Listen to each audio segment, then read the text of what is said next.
It was quite a week, wasn't it? Hey there, Tommy from Fibonacci, your weekly market recap. Like, subscribe, and let's see the charts. As usual, we'll go over all the market, the SPY, the Qs, the IWM, selected ETFs, and many more setups, so don't go anywhere. Sit back, relax. Let's start with the SPY. Overall, the SPY closed the week with a new inside week all-time highs, 563.67, new all-time highs. Closed the week with almost 1% to the upside. We are bullish on all time frames, bearish on the 65 minutes. Why? Look at the 65 minutes. We ended up the week with 65 minutes going down 0.5% in the last 65 minutes of the week. But overall, weekly, we are still bullish. Now the 548 area is the support, below it 535, long continuation, and we will see 583 and 609 to the upside. QQQ overall closed the week with 0.6% to the upside, closed the week with a doji, and we know a doji is the most significant signal for what might come, a pullback, pulling back to where? 583, 568. These are the supports on the weekly, long continuation above the 503.50, and we will see 528 and 560 to the upside. Dow Jones closed the week with 1.7% to the upside. Overall, Dow Jones new all-time highs, ladies and gentlemen. New all-time highs on the Dow Jones. 402.70 is the new all-time highs. Now let's see continuation, and we will see 410, 420. Let me know in the comments below, where do you think Dow Jones will end up 2024? Just few weeks back we said Dow Jones is not with us, and here we are. Past week Dow Jones joined the party, and as long as we are above this uptrend red line, we are going up. IWM closed the week 6.11% to the upside. Last time it happened, it was December 2023. Since then, the IWM did not have many weeks to celebrate. Past week, 6% to the upside. We are inside an uptrend channel. Now let's see continuation above the 215, and we will meet 221. As long as we are above this lower trend line, we are heading up, bullish on all time frames. Bitcoin, for the time that I'm recording this video, look at this, we still have 1 day and 19 hours to go on the weekly candle for the crypto. Inside week, still below this red line. This red line from support now will become resistance. Overall bearish on the daily, bearish on the weekly. Now this area, the 55,700, is the support, breaking below it, and we will see 50,200 to the downside below it. Let's see where the next trend line takes us. Just take this trend line that connects the lower lows. This is the trend line we need to follow now. This trend line takes Bitcoin all the way to the 41 area. Will it happen? No one knows. The only thing we can know, first, stop following others blindly on any social media, and it doesn't matter who they are. Just follow price. And for now, bearish on all time frames. Ethereum, same thing. Inside weekly candle, still holding strong above the 2800. This 2800 is a very, very important area of support. It's the neckline of this multi-top scenario, breaking down and under, and we will see 2460 and 2000 to the downside. Like, subscribe, don't forget to hit the notification bell, because my top stocks to watch video is coming up. Hit the subscribe, hit the notification bell, you don't want to miss it. Magnificent 7 ETF closed the week with 2%, almost 2% to the downside, after a very nice bull run since April's lows until previous week's highs. 38% to the upside. So 1 week, 2% to the downside. No fear, no FOMO, no greed, no fear, no emotions, ladies and gentlemen. One candle does not change the overall sentiment. If one candle gives you the creeps, if one candle gives you the fear of something big is going on and the market is crashing, you're oversizing. 47 is the support, below it 44.60 to the downside, long continuation, and we will see 53 and 58. SOXX closed the week 2% to the upside with a doji, but new all-time highs on the SOXX. 252 is the support, below it 240. Long continuation, and we will meet 286 and 310. Look at the FTI, it gives us mixed signals, which means we need to wait. If we are not long on this ETF, we need to wait. If we are already long on this ETF, maybe it's time to start considering our long position. Maybe it's time to start managing our risk much tighter. XLU, look at this amazing ETF. The utilities ETF, XLU, closed the week with 4% to the upside after 4 consecutive weeks of dojis. Struggles with the 69 area, 69.50 area.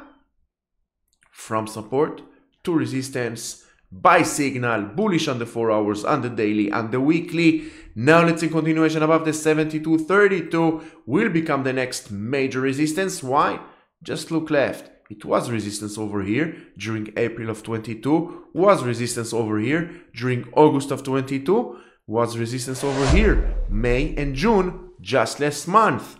Long continuation, and we will see 75 and 80 to the upside. As long as we are above the 67 area, we are good to go long on this amazing ETF. XHB, the home builders ETF, closed the week with 11, almost 11% to the upside, broke above downtrend. This downtrend since March, almost 3 months of a downtrend, 2.5 months of a downtrend with a massive candle to the upside. But we remember, one candle does not change the overall sentiment. We need patience. I want to see another few days, at least 2-3 days above the 106, preferably above the 109 area, and then we can start taking long on the XHB towards the 112, 115 and 121 on the XHB or one of its components. KRE closed the week with 8.66% to the upside, 52.60. Now is the resistance. Look left. Why price ended up where it ended up? Just look left. Then you can trade right. The 52.60 area, very, very important area of resistance. It was 4 consecutive weeks of resistance over here during December and January, and it was a very, very important area of support over here during June of 2022. Now let's see long continuation, and we will meet 54.60 and 57.20 to the upside. Apple 1.3% to the upside, closed the week 1.3% to the upside. Friday closed the week 1.9%. New all-time highs. The 233 is the new all-time highs. As long as Apple is above the 218, we are good to go long. Towards where? Just ask the FTI. Put the FTI on your chart and it will give you with the highest probability where price might be heading next. First, we have the support, the 218 area. Below it, 206.60. Long continuation, and we will meet 252 area. Don't forget, the end of the month, Apple earnings. Don't forget to check the links in the description below. We have limited time offer, 60 minutes crash course, the Fibonacci Traders 60 minutes crash course. What does it mean? It means I took the mentorship program, the one-on-one live mentorship program, which is around 7 or 8 hours. I just compressed it into 60 minutes. Everything that I know, how I find A+ setups, how I chart, how I use Fibonacci, how I use trend lines, how I read price action, how I manage risk, all 60 minutes. Check the links in the description below. Claim your offer today. It's only, all my knowledge, only $197. Microsoft closed the week with 3% to the downside, but overall, inside candle, which means bears tried to break the bulls. They did not succeed. How do we know it? It's an inside candle. 450 now is the support. Below it, we will meet 438. And as long as Microsoft is above this trend line, we are in an uptrend breaking below, and we will meet this area, the lower border of this longer term uptrend. It all depends on the time frame that you are trading. Now, if you are trading for the longer term, this area you don't need to be considered. You need to consider this trend line. As long as you're above the red trend line for the long haul, you're good to go. Look at this red trend line. Goes way back to January of 2023. Since then, 1 year and 7 months, Microsoft is holding strong above the red trend line. Know your trend lines, you know your time frame, and you will become successful trader. Nvidia closed the week overall 2.7% to the upside. Another doji. Bulls are still in control on Nvidia, but these 3 dojis means bulls of Nvidia are weak. Bears are still not here. So what do we need to do? Just listen to price. Below the 127, we will meet 116. If bulls of Nvidia will come back, we have the 140.76 as resistance. Above it, 158. If you're already long on Nvidia, just ask FTI where to put the stop loss. FTI suggests to put the stop loss on the weekly time frame, 120.71. Below it, we will meet 116. It all depends on the time frame, risk tolerance, and that's it.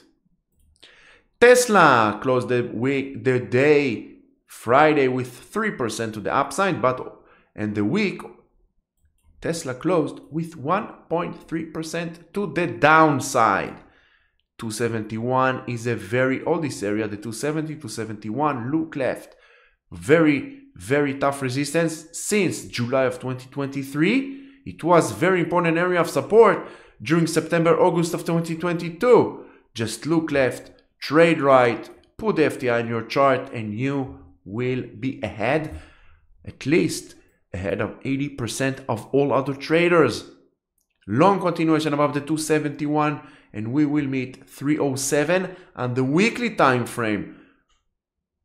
Pull back, and we will meet this trend line. From resistance, it will have to act as support.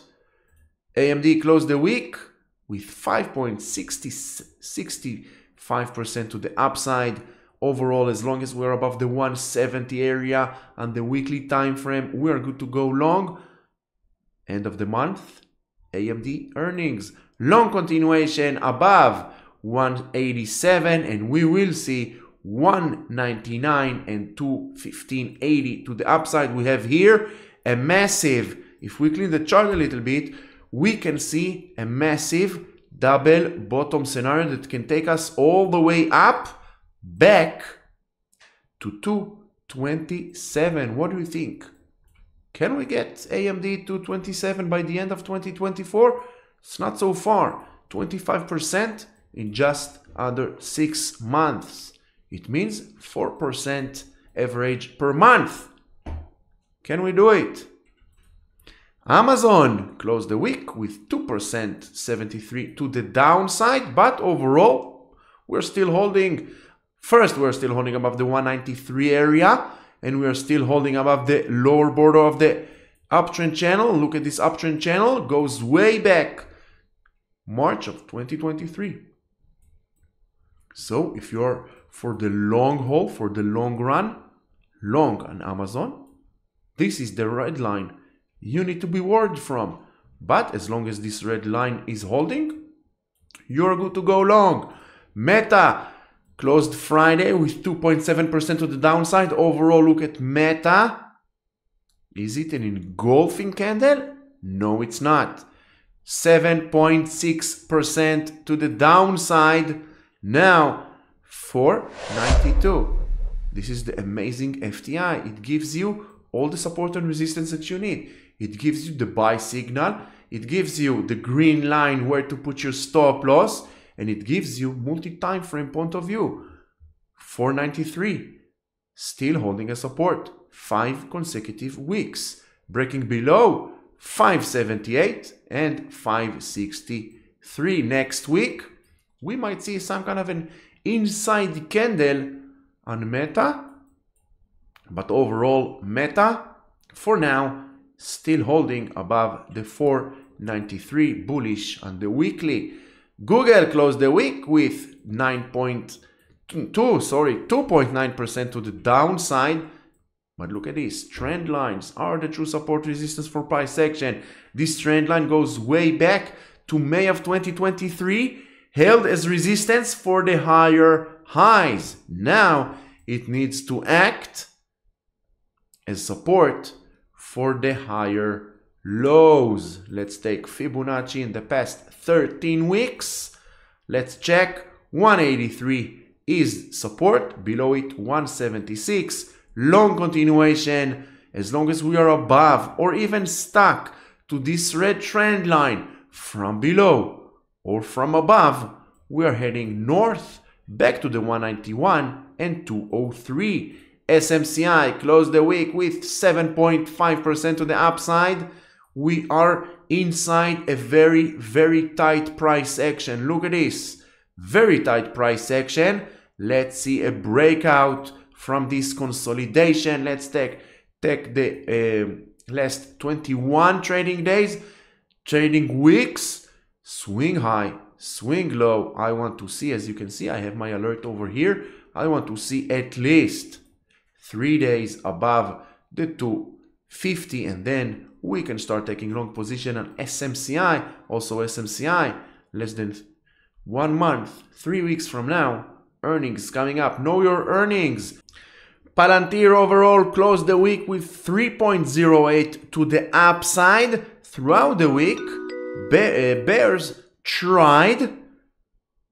They failed. For now, bulls are in control on Palantir. And if you are on the long haul for Palantir, just look at the red line. The red line holding strong the higher lows since beginning of this year, since beginning of January of 2024. So as long as you are above the red line, you are good to go. It all depends on for how long you want to hold the stock. As long as you are above the red line, you are good to go. Support 25.50. Below it, we will meet this red line. Netflix closed the week with 6.2% to the downside after 3 weeks of consolidation. Look at here, the same price action we saw over here, we are now starting to see over here. Here it took 1, 2, 3, 4, 5, 6 weeks. Boom, and then earnings came up. Earnings on Netflix next week, Thursday, July 18th. Now we have only 3 weeks. Bears came in. Are we going to see the same price action after earnings or before earnings? Now, look left, trade right. 641 area, support. Below it, going here. Below it, going back to the 600 area. But you don't need to look left, just put the FT on your chart. That's it. Resist, support, below it 619 and 600. Shopify, 4% to the downside.